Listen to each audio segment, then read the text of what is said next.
On the programme today, a journalist's harrowing experience working for the Gupta-owned ANN7. How a podcast is shining a spotlight on the scourge of human trafficking. Celebrating 20 years of a local streetwear brand, and a new advertising campaign pays tribute to the true heroes of the South African economy.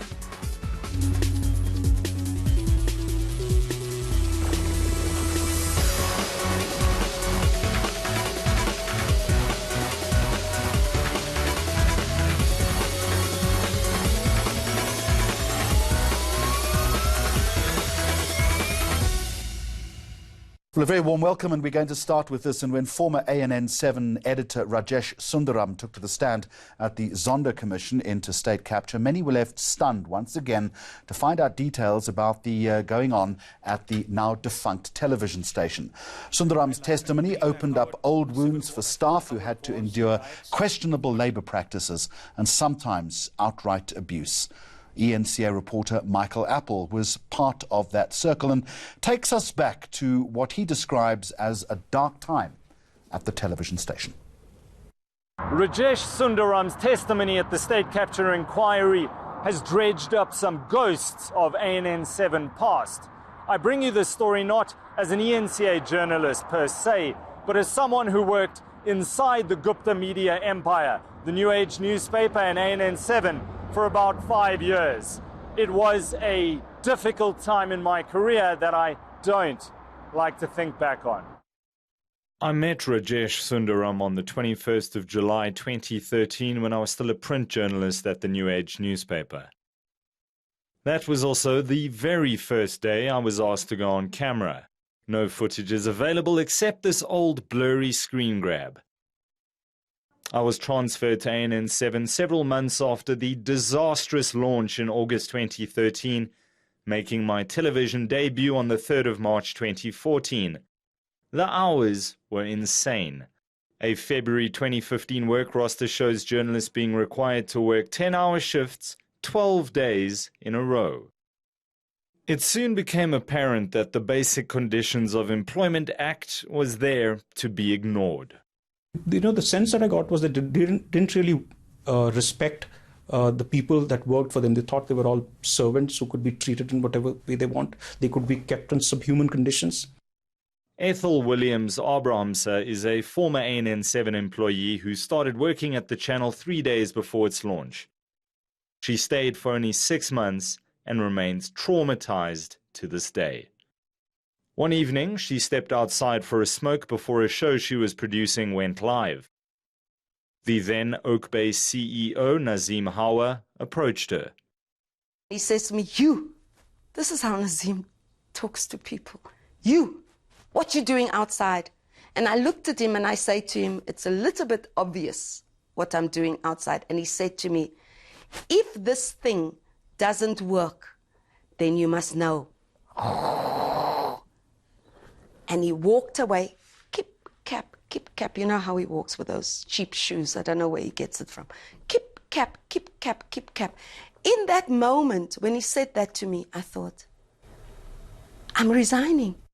Atul Gupta's outbursts were consistent with his view on South Africans in general. They're extremely lazy, they don't work, things like that. And I would say, how can he make a general statement like that? He's an absolutely bigoted individual. Abrahamse remembers Atul Gupta's racist tirade one evening. You monkey, come here, you stupid bastard monkey. And he was on a rant. The Gupta's paranoia to monitor what every employee was doing at any given time bordered on the absurd and illegal. We were told by Ricky that the cameras are no longer in the toilets.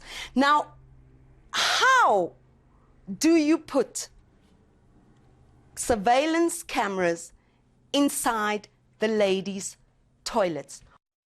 It was an abusive work environment most of the time. Speak up and you're targeted. Sundaram couldn't take it anymore. He ran for his life from a Gupta bodyguard. Abrahamse witnessed it. When we saw him running with the other guy with a gun, openly, like that, the bodyguard with the gun, running like that, we realized that whatever it is that we were doing, however it is that we are doing it, somehow we are complicit in something quite illegal.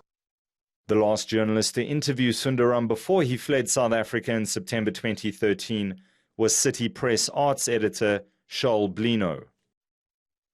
He was suffering from high blood pressure and hypertension, I'm sure. He was unshaven, he was shaking. I get a little bit emotional just thinking about how emotional he was. Blino says Sundaram was blunt about the work environment. Of people burning out, having family crises they couldn't attend to, funerals they couldn't get to, of people breaking down but then being followed to the toilet or having the time spent in the toilet monitored like a salt mine. Let me take you inside a staff meeting with ANN7's political editor Ricky Naidu on the 2nd of March 2015. Several senior managers had just quit and walked out. Staff morale was low and journalists frustrated. Michael, you got anything to say? Lots, but it's not the platform. No, I don't like your attitude. I mean, it seems like you got something to say, then say it to me. Well, I think we're losing senior managers at a rate which I hope is alarming. And there has to be some serious questions asked as to why. There's a perception that, I don't know the background of people that are here, The undertone that comes from so-called the seniors, it's almost like you're coming from a cadet school of a TNA, and then suddenly, you're here, and then you don't know what you're doing, you know what I mean? You can't even, come up with the angle. It's actually irritating, but if you come as a professional and engage me, not because of you, I'll kind of like listen to you. Professionalism needs to happen. At the end of the day, your news editor is not your friend as a reporter. If anyone created that impression, you must think again.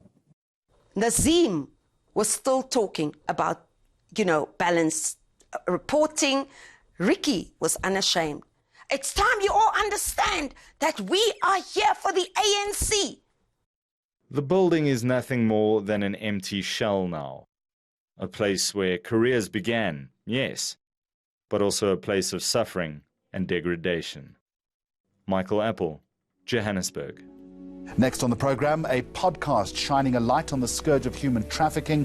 Later, we'll celebrate 20 years of a famous local streetwear brand.